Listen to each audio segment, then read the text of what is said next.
Good morning. Doctor Manubhai Patel, જય ગરવી ગુજરાત. હું કાંદિવલી મુંબઈ સ્થિત છે ડૉક્ટર તરીકે કાંદિવલીમાં પ્રેક્ટિસ કરું છું અને ગ્રાન્ડ મેડિકલ કોલેજ જેમાંથી ડૉક્ટર બન્યો. પ્રથમ ડૉક્ટર અમારા લુણાવાડાના 200 ગામડામાંથી 1977માં હું બન્યો હતો અને ત્યાર પછી મેં મુંબઈમાં પ્રેક્ટિસ ચાલુ કરી. દવાખાનું ચાલે છે મારું, અમારી હોસ્પિટલ બી છે.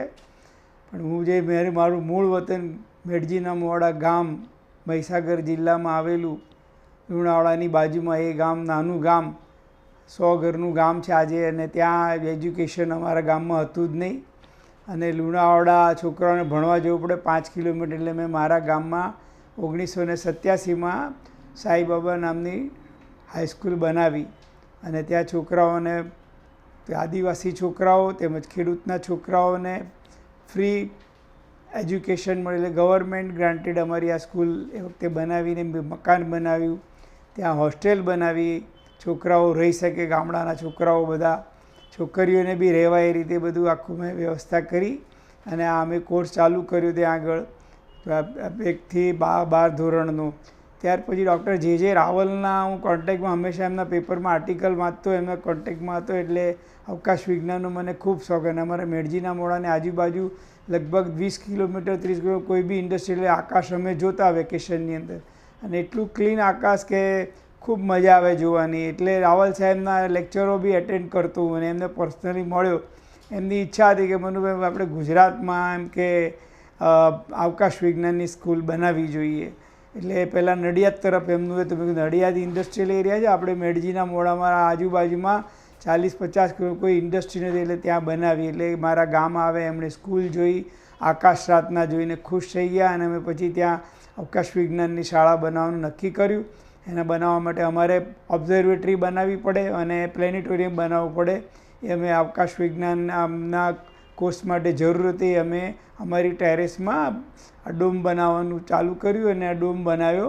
એની અંદર અમારે ટેલિસ્કોપ જોઈતું હતું. મોહનભાઈ પટેલ મુંબઈમાં શેરીફ છે, એ બી અમારી કમિટી જોઈન થઈ. એમણે ટેલિસ્કોપ આપ્યું અમને ડોનેશનમાં અને અહીંયા પ્લેનેટોરિયમમાં અમે પછી પ્રોજેક્ટર મૂક્યું અને અમે આ એક કોર્સ અહીં આગળ ચાલુ કર્યો. સાથે સાથે અમારા છોકરાઓને ભણવા માટે ISROના ડેપ્યુટી ડાયરેક્ટર શ્રી ભરતભાઈ મહેતા, એમના બી હું કોન્ટેક્ટમાં હતો અને કપોળના 5 લોકો અમારી સાથે, કપોળ સમાજના મારી જોડે જોઈન થયા અને મેં કમિટી બનાવી અને અમે પ્રોગ્રેસ ચાલુ કર્યો. અને આ છોકરાઓને, આપણા આદિવાસી છોકરીઓને અમે ફ્રી એજ્યુકેશન અહીંયા આ શાળામાં આપવાનું ચાલુ કર્યું.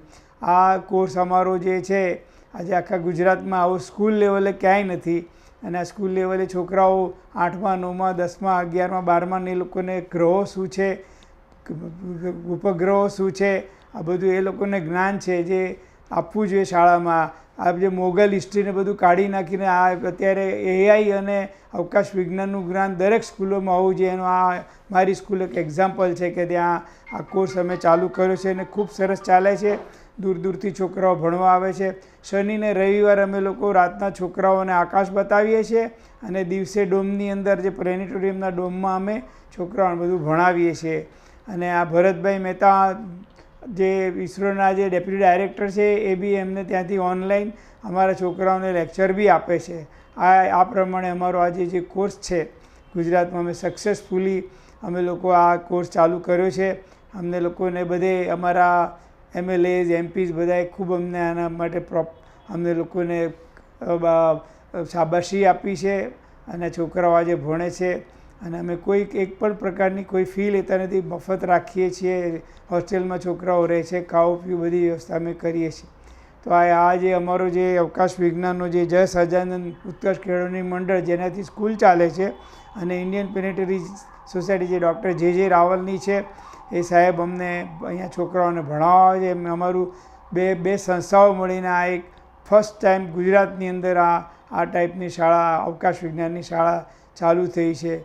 તો આપ લોકોને બધાને જે એમને અમારી શાળામાં તમારા બધું જોવું હોય અવકાશ વિશેનું, તો શનિ અને રવિવાર 2 દિવસ અમે બધાને બતાવીએ છીએ, પબ્લિકને બી બતાવીએ છીએ અને છોકરાઓ ભણે બી છે. આ સાથે જાન્યુઆરી 2025માં ભરતભાઈ મહેતાએ અમારા ખેતરની અંદર સ્કૂલની સામે પોતે એક રોકેટ બનાવેલું અને એ લઈ આવેલા અને અમારા ફંક્શન પ્રસંગે એમણે ખેતરમાંથી સાચું રોકેટ ઉડાડ્યું અને એ બધી પબ્લિકે તાળીઓથી વધાવ્યું કે ભાઈ અહીંયાથી એ ભરત મહેતા જે આપણા ઈસરો ડિરેક્ટર છે એમણે આપણી જમીનમાંથી રોકેટ ઉડ્યું અને ભવિષ્યમાં બી અમે અમારી ઈચ્છા કરી અહીંયા આવું સ્પેસ સ્ટેશન બને તો સારું, એના માટે એપ્રોપ્રિએટ જગ્યા છે. જય હિન્દ, જય ગુજરાત.